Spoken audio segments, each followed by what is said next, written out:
Olá, meus amores, tudo bem? Pois é, eu lamento muito hoje não poder estar ao vivo com vocês, mas na sexta-feira, na parte da manhã, depois de umas 8, 9 horas, né? Porque hoje em dia um monte de live sendo feito de manhã cedo, eu admito que muitas pessoas já têm o hábito de assisti-las, inclusive eu, que acordo bastante cedo, faço a minha meditação e tenho os meus rituais de rotina matinal, né? Saudáveis, por sinal, graças a Deus. Então eu não quis deixar, né, adiar mais uma vez e deixar as pessoas na expectativa. Houve um problema que eu não consegui adiar, então eu resolvi fazer uma gravação para que vocês possam assistir no tempo que vocês determinarem que for mais fácil para vocês. Hoje nós vamos falar sobre nódulos emocionais. Vocês sabem o que são os nódulos emocionais? Vocês sabem como os nódulos emocionais podem ser criados? Vocês sabem as formas que nós podemos evitar nódulos emocionais? De antemão, eu já quero deixar aqui bem claro, eu não sou médica, mas eu sou terapeuta já há muitos anos, né, há mais de 20 anos. Mesmo quando eu tinha uma atividade paralela de executiva, trabalhando em empresas e tal, eu tinha também a minha atuação como terapeuta. Eu fazia trabalhos ambulatoriais, sociais, eu fui mestre Reiki muito cedo, eu já trabalhava com cura prânica, muitas práticas energéticas, né? Em centros holísticos que tinham por si a forma organizada, né, de atender pessoas que não tinham, naquela época, já condições de se tratarem num médico particular. Eu até mesmo tinha muita dificuldade de se tratar em rede pública, então eu tinha o costume, né, como voluntária, de trabalhar, e assim eu fui aperfeiçoando as minhas práticas. E obviamente, desde os 18, 20 anos de idade, ao longo da minha vida, né? Lá se vão muitos anos, hoje eu sou vovó com muito orgulho.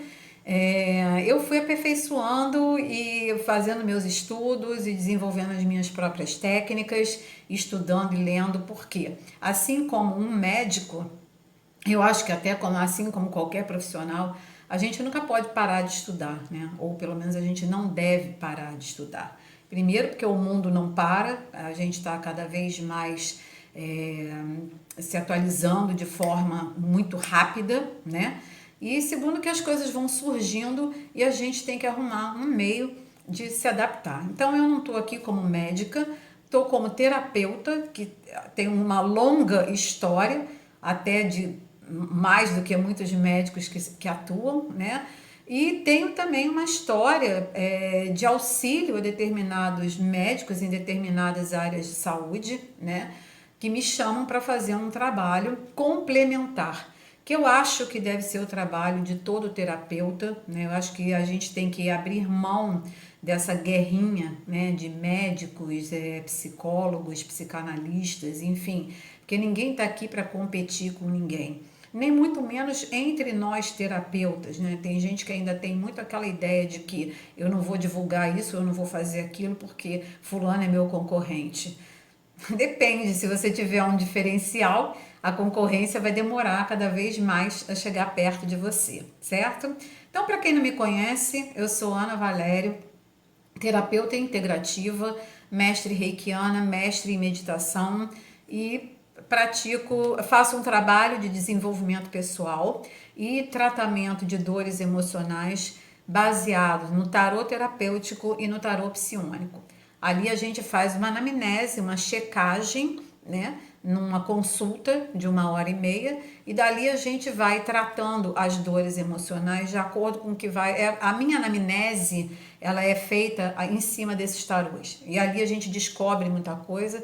Muita coisa eu trato com as minhas práticas complementares, e outras eu indico os profissionais, seja profissional da área de saúde, né? Seja um médico, seja um psicanalista, seja um psiquiatra, um psicólogo, assim como também colegas meus que trabalham com terapias as quais eu não trabalho, ou até tenho conhecimento, mas hoje eu não tenho a prática, de fazer, porque eu tenho um book de práticas e eu não vou trabalhar com todas elas. Mas enfim. E por que que hoje eu resolvi falar sobre assunto de nódulos emocionais? Primeiro porque eu mesma fui, né, cliente dos nódulos emocionais, de muitos nódulos emocionais, né? E vim me tratando.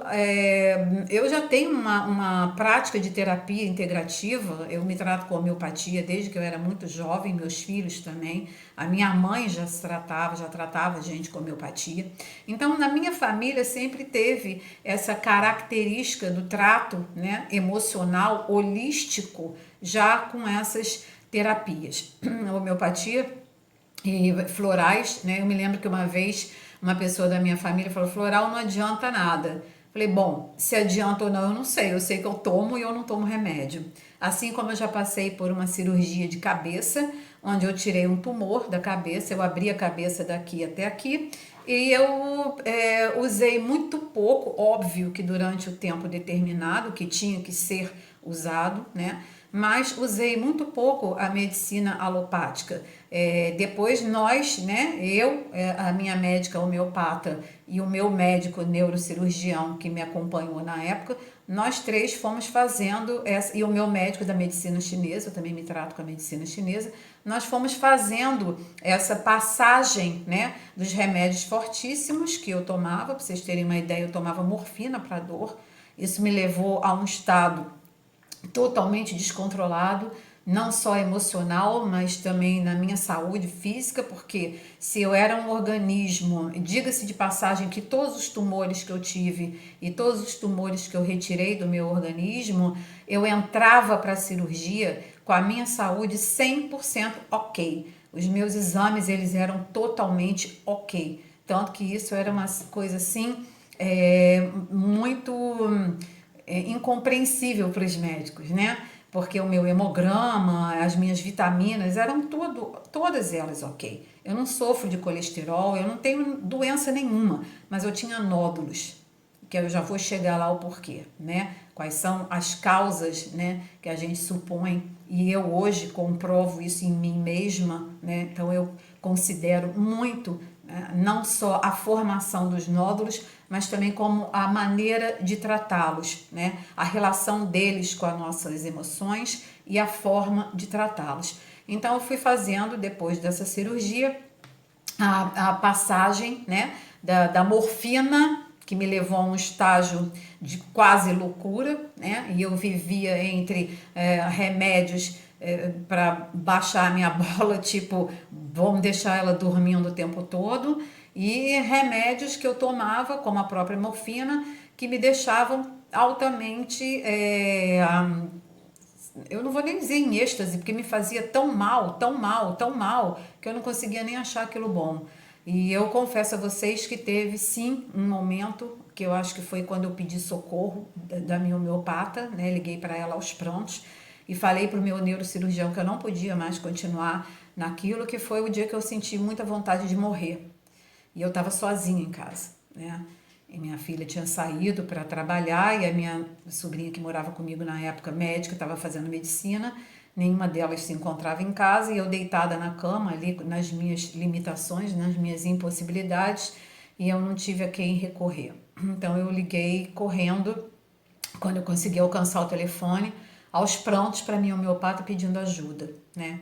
E assim eu fui fazendo, e posso dizer a vocês que 6 meses depois eu estava de volta ao Muay Thai, inclusive com o meu médico quase surtando, ficando careca de pavor, mas eu tive um professor também maravilhoso, indico a todo mundo, Márcio Fofão, do Rio de Janeiro, para quem não conhece, vale a pena conhecer, que ele fazia um treino individual comigo, e na minha troca de faixa, eu estava lá, presente, com o meu curto cabelinho, quase careca, e pulei 2 faixas acima, né? Óbvio que dentro das minhas limitações e dentro daquilo que eu tinha aprendido com ele. Então, o que eu quero dizer com isso tudo? Ainda na sequência daquela live anterior, daquela gravação anterior que eu fiz, que foi até a live de sábado, é que não existe impossibilidade quando a gente tem vontade, né? E hoje a própria ciência, ela já reconhece isso, né? A ciência e a medicina, que os nódulos emocionais, eles são criados, né? Por uma incapacidade nossa emocional, né, de lidar com os nossos conflitos, com as nossas limitações, com as nossas emoções de uma forma apropriada, e eu vou falar um pouco sobre isso. E que a terapia integrativa tem muita influência positiva sobre isso. Então, hoje em dia, em muitos hospitais, não só no exterior, mas aqui no Brasil também, muitas clínicas já trabalham em conjunto. Tanto é que já é reconhecido, né, pelo próprio Ministério de Saúde, a música, o reiki, a aromaterapia, a própria meditação. Tem hospitais onde a meditação ela é colocada para os pacientes, para o corpo médico e para toda a área de enfermagem.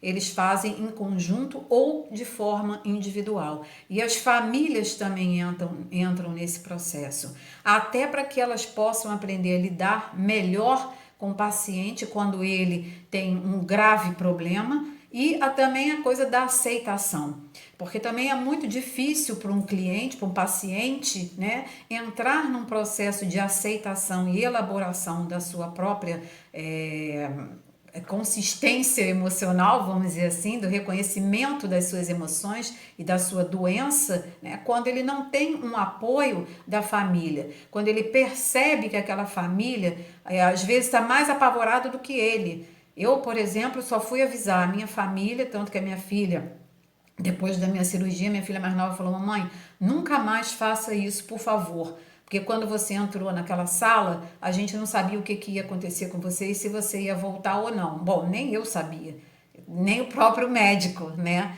Porque uma parte da minha cirurgia foi feita no sentido de explorar se havia um grande enraizamento para dentro, porque o tumor saiu para fora, ou se era uma questão só da gente fazer ali a retirada do tumor e colocar um enxerto, que é o que eu tenho hoje.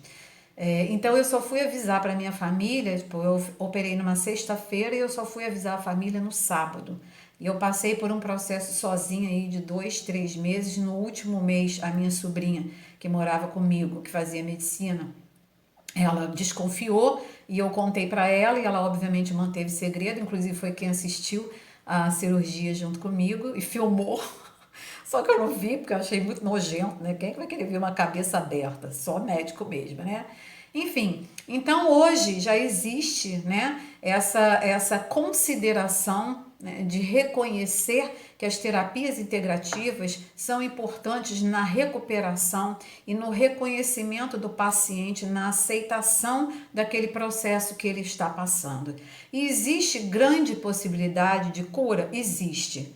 Tá? Mas isso tudo depende de todo um contexto. Então, geralmente, os nódulos emocionais, na sua maioria, eu diria até que sim, né? Eles são formados por sentimentos inferiores que nós temos. Sempre são sentimentos ligados à insegurança, sentimentos ligados a uma tristeza profunda. Aí a pessoa fala assim: ah, eu tô triste hoje. Ah, mas tudo bem, tristeza é comum. Sim, ninguém vai negar a tristeza. O problema é como você lida com aquilo que deu origem à sua tristeza.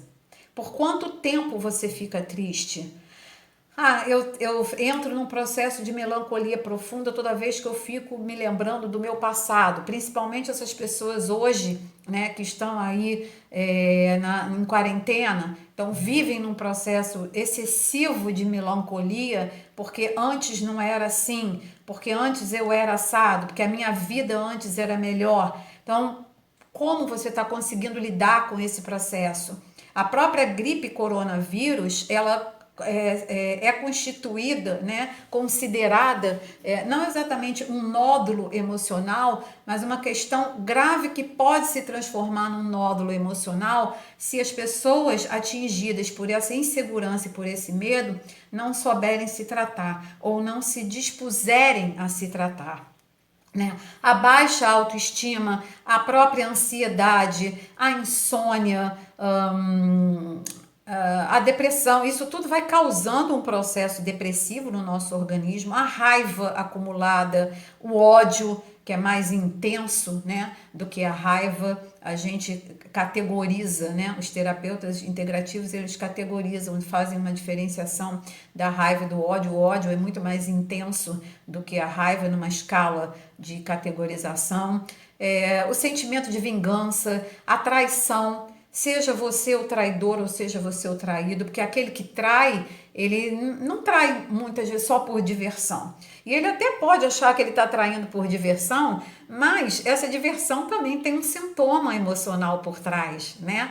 Porque ninguém trai, que é um sentimento que vai magoar o seu parceiro, né? E muitas vezes a si mesmo, porque às vezes você pode entrar numa relação extraconjugal e acabar sendo mais machucado do que o próprio traído, né? Então, o traidor, ele também entra num processo, né, de luta emocional, né, de conflito emocional e que pode sim desencadear um nódulo emocional, né?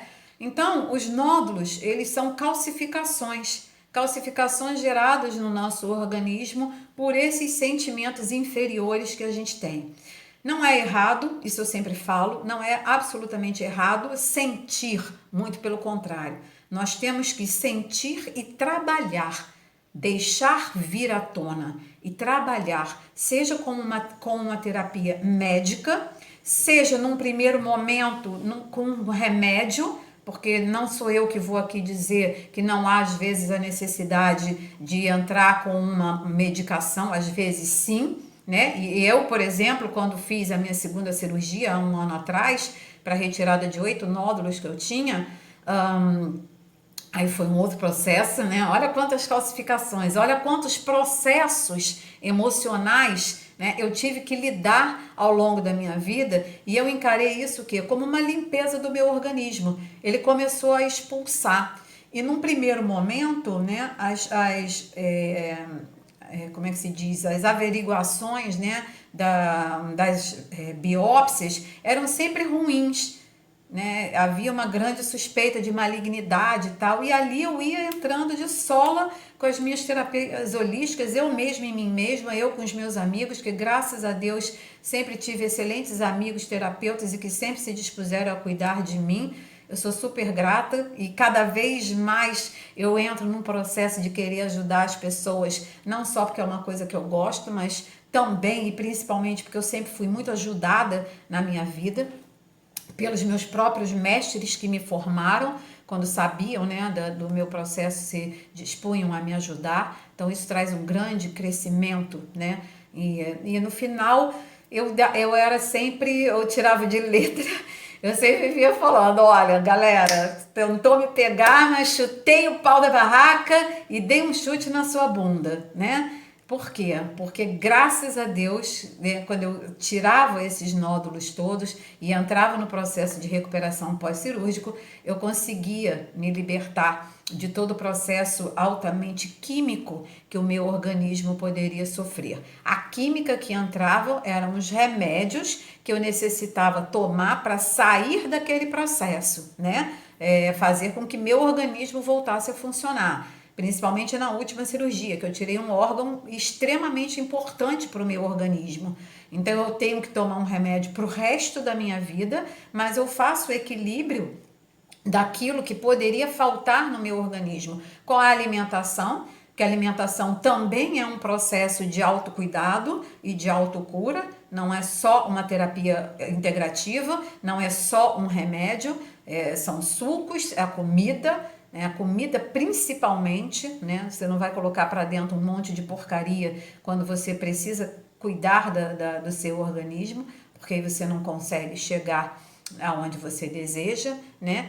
Então, esses nódulos, eles são formados no nosso corpo como uma forma de aviso de que algo mais importante está acontecendo com você e você deve prestar atenção, e também como uma falta de expressão daquela emoção que está ocasionando, num primeiro momento, um nódulo, que muitas vezes é pequeno, vem como um pequeno aviso, muitas vezes ele se torna grande, outras vezes ele se torna mesmo maligno, né? E há também os processos de malignidade que você precisa retirar e que depois você consegue ultrapassar, que você consegue passar e nunca mais você tem a recidiva. Tem todo um processo aí que a gente faz, né, de cuidados, de revisões, que são anuais, às vezes até mensais durante um tempo, enfim. Então eu vou dar aqui só umas pequenas especificações mais ou menos pontuais de cada processo de nódulo que a gente pode desencadear no nosso corpo. Primeiro, porque são muitos, tá? Por exemplo, uma enxaqueca. Uma enxaqueca, ela pode ter, né, diversas causas. Eu posso sofrer de enxaqueca, minha filha também. Não necessariamente, vou abrir um parênteses aqui rapidinho, tá? Eu não estou discutindo aqui causas genéticas, ok? E mesmo com causas genéticas, já se comprova hoje cientificamente que elas não são fatores determinantes de nódulos, tumores e câncer, ok? Então eu não vou entrar nisso porque eu não sou médica, mas eu sou paciente, já sofri no meu organismo, leio, estudo, pergunto, fuxico, o que eu não sei, eu não tenho a menor vergonha de perguntar, sabe? Mas há hoje uma confirmação científica de que sim, você pode burlar a genética, tá? Então essa coisa de dizer que a minha mãe morreu de câncer de mama e por isso eu também vou ter câncer de mama, hoje a gente já sabe que há uma impossibilidade, né? Não necessariamente você vai passar por esse processo, ok? Então vamos lá. Eu vou dar pequenos exemplos, né? Para que as pessoas possam tomar um pouco mais de ciência, se nunca tomaram, acredito eu que várias pessoas que já passaram por isso tenham também buscado estudos, né? E no mínimo de curiosidade, né? Sobre o processo que está passando. Então, tumor nas mamas, que é muito comum em mulheres, né? Não que homens não possam ter, mas mulheres são mais suscetíveis aos tumores de mamas, a nódulos mamários. Eu também faço tratamento para nódulos mamários. Significa o quê? Uma anulação de si mesma, né? Uma incapacidade, às vezes, de demonstrar o seu afeto. Você se recolhe, né? Você talvez não tenha tido o afeto necessário na infância ou na adolescência ou mesmo numa relação que você construiu. Então você se retrai e de alguma forma aquilo acaba se criando em você. E quando você acorda, você começa a perceber, né, que o seu organismo está precisando de atenção. E por isso que é sempre melhor prevenir do que remediar. É muito melhor prevenir do que ter que passar por esse processo que não é fácil de forma alguma, tá? Até porque muitas vezes as pessoas correm de você porque inconscientemente elas ou elas se espelham numa situação dessa. Eu me lembro que muitas pessoas, quando eu operei a cabeça, eu tirei metade da minha testa. E muitas pessoas disseram na época que não foram me visitar porque acharam que eu tinha tirado metade do rosto e que eu estava totalmente deformada. Depois que descobriram que não foi nada disso, elas não iam me visitar porque elas não tinham coragem de ver uma pessoa tão alegre e expansiva tendo que passar por esse processo. É o processo de cada um. Quando eu vim lá de cima, né, eu costumo dizer que me deram um peteleco e eu caí aqui, né? Na verdade, eu não escolhi muito bem a época que eu vinha, mas eu fui jogada lá de cima, tipo, ninguém queria vir, então me jogaram. Eu fico brincando com a minha família sobre isso. Mas é o meu processo, eu já sabia que eu ia passar por isso, né? A tireoide, por exemplo, também é um nódulo, né? São nódulos que ocasionam, dizem hoje que 90% das mulheres passa por essa fase de retirada total ou de retirada parcial ou de tratamento da tireoide muito cedo e tomando remédio para o resto da vida. Também é uma falta de expressão, principalmente que está situada aqui na nossa região do chakra laríngeo, né? Na nossa garganta, é a nossa fala. Quanto tempo a gente ficou guardando processos que a gente gostaria de falar, às vezes até de cuspir, de gritar, e que a gente não teve essa capacidade. Eu, graças a Deus, durante a minha vida, apesar de ter tirado a minha tireoide toda, eu tive a oportunidade de, durante um tempo, cantar. Eu sempre gostei muito de cantar. Canto até hoje, quase perdi a minha voz, mas graças a Deus eu consegui recuperar, graças a um tratamento maravilhoso feito com a minha parceira de vida, que muitos aqui conhecem, que é a doutora Sofia Constâncio. Então eu consegui recuperar minha voz, faço exercícios até hoje. Muitas vezes eu não consigo alcançar mais os agudos que eu alcançava, mas é uma questão de treino. Como hoje eu não sou cantora profissional, como antigamente eu ia para cima dos palcos, né? Eu não sinto a necessidade, mas eu trabalho sim os exercícios porque eu trabalho com a minha voz, senão eu não estaria aqui falando com vocês, né? Outro é o pulmão, né? O pulmão, inclusive a pneumonia também é um processo que fala de tristeza profunda. Por isso que eu falo, quais são as escolhas que você faz quando você se sente num processo de tristeza? Como que você lida com isso? Como que você lida com aquilo que causou a sua tristeza? Então prestem muita atenção. Útero, muitas pessoas têm, muitas mulheres, né? Muitas mulheres têm câncer de útero. Aí tem gente até que fica, é falta de uso, né? Porque não foi mãe.